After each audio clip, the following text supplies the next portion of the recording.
অঙ্গনে সায় না ওং বিষ্ণু বিষ্ণু ভগবতী কিংবা চরণ তিষ্ঠানি শত্রু কবু নাই ক্ষতি করেছি।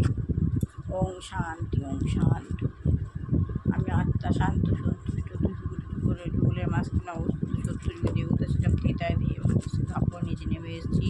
বলিতে ডিসচার্জ হয়ে যাচ্ছি। সংযোগ বৈশিষ্ট্য করবার জন্য অ্যান্ড ভেহিয়ে বার হয়ে মাকে করে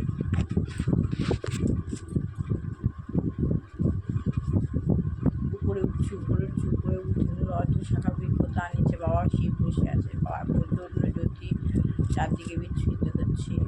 আমি বাবার সম্মুখে গিয়ে বাবার চুলের মধ্যে থেকে আমি আমার চুলের মধ্যে বাবার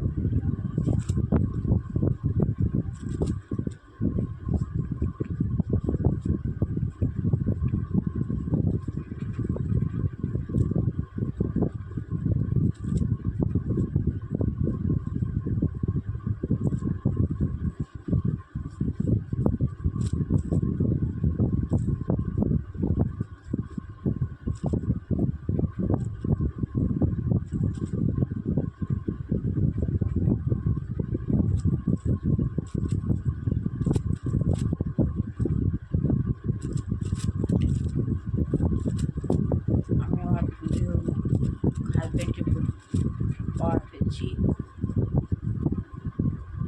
আমার ছেলে বৌমার উপর পাওয়ার পেয়েছি। বিশ্বগ্লোবের উপর পাওয়ার পেয়েছি।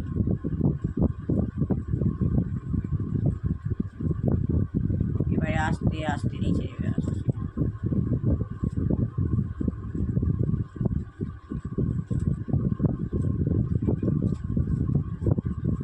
এইভাবে নিজেকে রিচার্জ করে নিলাম। উপরে উঠে এবার নিচে নেমে এলাম। পাওয়ার পরে এইভাবে মেডিটেশন করতে হয়। অনুলোম বিলোম শ্রী গুরুদেব গবেষণা কর্ম সুদেবায়। ওম ভাগ বিষ্ণু গুরু মহেশ্বর গুরু পরম তস্যৈ শিব। অখণ্ড মন্ডলা কারণ ব্যাপ্তম যেন চরাচরং তৎপদং দূষিতং জ্ঞানদস্যই শিরূপে নাম। গুরু ওম ভাগ বিষ্ণু গুরু মহেশ্বর গুরু পরম তস্যৈ শিরূপে নাম। ওম আশ্বসতৈ নম। শ্বেত পদ্মাসনা দেবী শ্বেত ব্রহ্মধা নিত্যগন্ধ নিরূপণা শ্বেতা জ্যোতিতা শ্বেত বীণাধরা লঙ্কালঙ্কিতা বন্দিতা সিদ্ধ গন্ধ বিদিতা পীড়িতা নিবিশ্বর বিশ্বী স্তুতে সদা স্তুতে নাম তাং দেবী সরস্বতী দেশান্তি তিষ্ঠান্তা সর্বাং বিঘ্ন লগ্নতিথি। ওং শ্রী লক্ষ্মীর পায় না শ্রী লক্ষ্মীতে পায় না। ওং লক্ষ্মীতং শ্রবণ এবং জন্ম বন্দে বিষ্ণু প্রিয়াং দেবী নির্বাণ শ্রী বিষ্ণু ওং বিষ্ণু পশু ভাষা পায় বাংলে মহালক্ষ্মী নমস্ত নারায়ণ। ওং নম বাহন দেবা গোবাহন্তে জয় জগদিতা কৃষ্ণ গোবিন্দা নম নম পাপহং পাপকার মাহাং পাওয়ার পাতায় কাম সর্ব। ওং করচরণ কীর্তন বাক্যয় কর্ম যেমন স্তবন নয়ন মানুষ বাহবান বিহিতম বিহিত সর্বধর্ম জয় জয় গৌরনাথ শিব মহাদেব শিব নম শিবায় শান্ত কারণটা হয়ে নিবেদে হয়ে যাত্রা ভক্তি যত শ্রী শ্রী গুরু বেনা ওম ভাই বিষ্ণু গুরু গুরু পরম শিব গুরু তুলসী এটাই আমার গুরু। আমার অন্তরে অন্তর্নিহিত দেবতা ঘাত ধরে ভগবান আমাকে এই কাছে পাঠাচ্ছেন। গীতা গীতা গীতা ওম কৃষ্ণ বাসুদেব কৃষ্ণ এক গুরু জয় নম।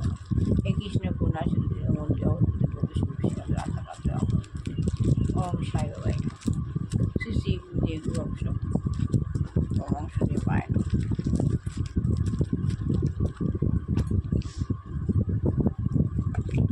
আমরা এসেছি জন্মেছি একা এসেছি একা যাবো। আত্মজ্ঞান লাভ করতে হবে। আত্মজ্ঞান না লাভ না করলে আমরা কীভাবে স্মলাই থেকে ক্যাপিটাইজ হবে এবং বুঝতে পারবো না। তাই আমাদের আত্মজ্ঞান লাভ করতে গেলে আমাদের অনেক কিছু জানতে হবে, তবেই ভগবানের সঙ্গে সম্পর্ক যুক্ত করতে পারবো। শ্রী প্রভুপাদ।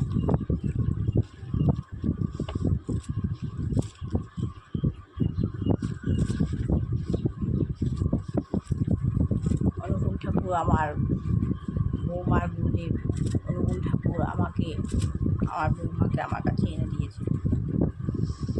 এবার সেনাবাহিনীর সম্মুখে আমাদের যুদ্ধের সময় প্রেসিডেন্টকে সেনাবাহিনীর সম্মুখে থেকে সেনাবাহিনীকে পরিচালনা করা উচিত যখন যুদ্ধ লাগে। ব্যাক টু গডহেড বলছে, কিন্তু মানুষ যদি ক্ষুদ্র প্রাপ্ত হয়, মানুষ যদি ক্ষুদ্র হয়, ভ্রান্ত হয়, তাহলে সে ভগবানের অভ্রান্ত নির্দেশ গ্রহণ করে অভ্রান্ত সরকার প্রতিষ্ঠা করবে কী করে? মানুষ যদি নিজেই ভুল হয়, তাহলে সে ভগবানের অভ্রান্ত নির্দেশ গ্রহণ করে অভ্রান্ত সরকারের প্রতিষ্ঠাতা কীভাবে করবে?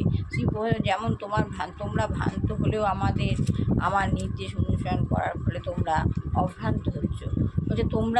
প্রভুপাদ বলছেন তোমরা ভ্রান্ত হলেও আমার নির্দেশ অনুসরণ করার ফলে তোমরা অভ্রান্ত হচ্ছ। আমার নির্দেশ অনুসরণ করছো বলে তোমরা অভ্রান্ত হচ্ছ। তোমরা আমাকে তোমাদের গুরু বলে মেনে নিয়েছো, তোমরা আমাকে তোমাদের গুরু বলে মেনে নিয়েছো।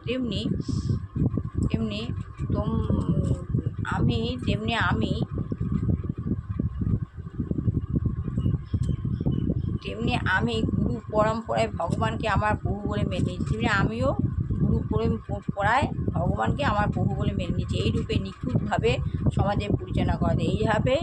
নিখুঁতভাবে সমাজের পরিচালনা করা যায়। Back to god. সুতরাং সেই সরকারই হচ্ছে সৎ সরকার। সেই সরকার হচ্ছে সৎ সরকার যারা পরমেশ্বর ভগবানকে রাষ্ট্রের প্রকৃত শাসক বলে স্বীকার করে নেয়, যারা ভগবানকেই রাষ্ট্রের প্রকৃত স্বরূপ শাসক বলে স্বীকার করে নেয়, তারাই হলো পরমেশ্বর। প্রভুপাদ তুমি সরাসরিভাবে ভগবানকে গ্রহণ করতে পারো না। তোমাকে অবশ্যই ভগবানের সেবককে তুমি সরাসরিভাবে ভগবানকে গ্রহণ করতে পারো না।